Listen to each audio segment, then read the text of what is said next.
Our main talking point this morning centers around this, and it says concern mounts over lawmakers' plan to rig 2023 election ahead of time. And wait for the riders. Draft electoral bill mandate INEC security officials to take oaths of neutrality, loyalty, to swear not to accept bribe. Party member that seeks appointment into INEC risks jail term. Nomination of unqualified candidates attracts 10 million out of fine. This is a front page story for the nation. It's our main talking point. Let's see this week. They swear not to accept bribe. People that accept bribe, they usually swear not to accept it. But they still go ahead. They go ahead and accept it. I think that's not an important part of the electoral amendment bill at all. The very important part is what is causing the chaos in this country, and that is, for me, the biggest political story this week in this country. Because on Thursday, or Wednesday on Thursday, both houses in the National Assembly, the Senate and the House of Representatives, we pass the Electoral Amendment Bill 2021. The Electoral Amendment Bill 2021. Remember, President Buhari did not sign that one of 2019. Everything they sent to him, he rejected it, and sent it back. Some even said it was based on simple semantics. He did not write it well, so he sent it back. So this new one, a lot of people have worked on it. The House committees, 22 civil society organizations were involved in drafting the bill.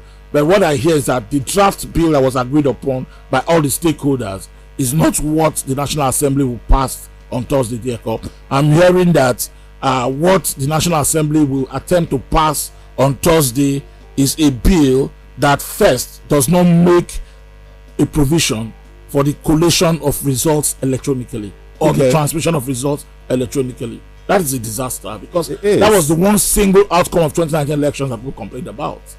Article thinks that he did not win the election in 2019 because results were not transmitted electronically or collated electronically, for that matter. So it has been the one single item that people who are amending it have been saying that we must make it compulsory. It must become law that election results are collated, by electronics and transmitted electronically. That, and we hear that as not included in the bill.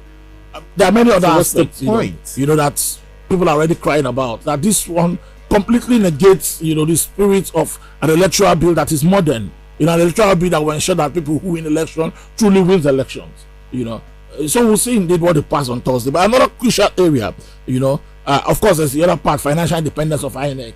I do not know if the lawmakers agree that INEC should be funded third line charge independently of the federal of the presidency, giving directives or passing their budget, that they should be funded directly from inflation account as first line charge.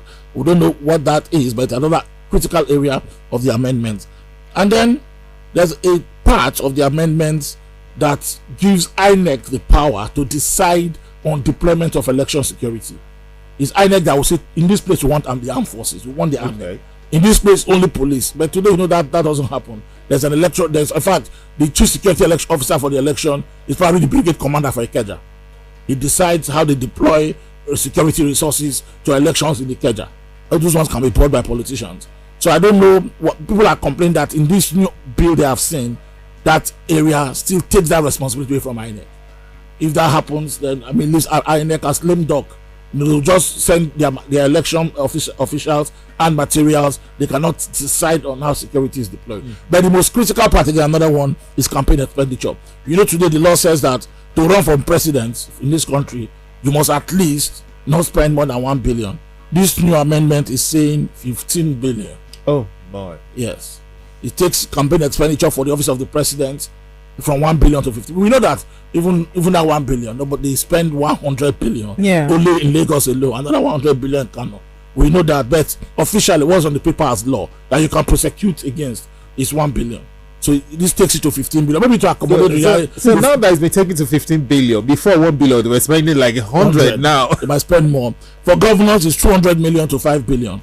So, if the provision before was to spend no more than 200, now they won't have the lax to spend 5 billion. In the Senate, 40 million to 1.5 billion. House of Reps, 30 million to 500 million. In the State House of Assembly, 10 million to 50 million.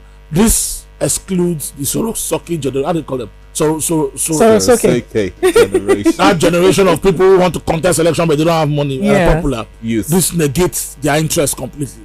Because I don't see a young person who wants to run for governor, for instance, coming to say that I have 5 billion as my campaign expenditure. I don't think, So I don't know. This bill is already faulty before it goes to the House, before it is passed, and that's why I think it's the most critical political issue in the country this week. Therefore, people are already complaining that this manipulation is done by the National Assembly members, and because it is done by the National Assembly members, Mr. Ahmed Lawan and Mr. Femi Gbajabiamila will pass it.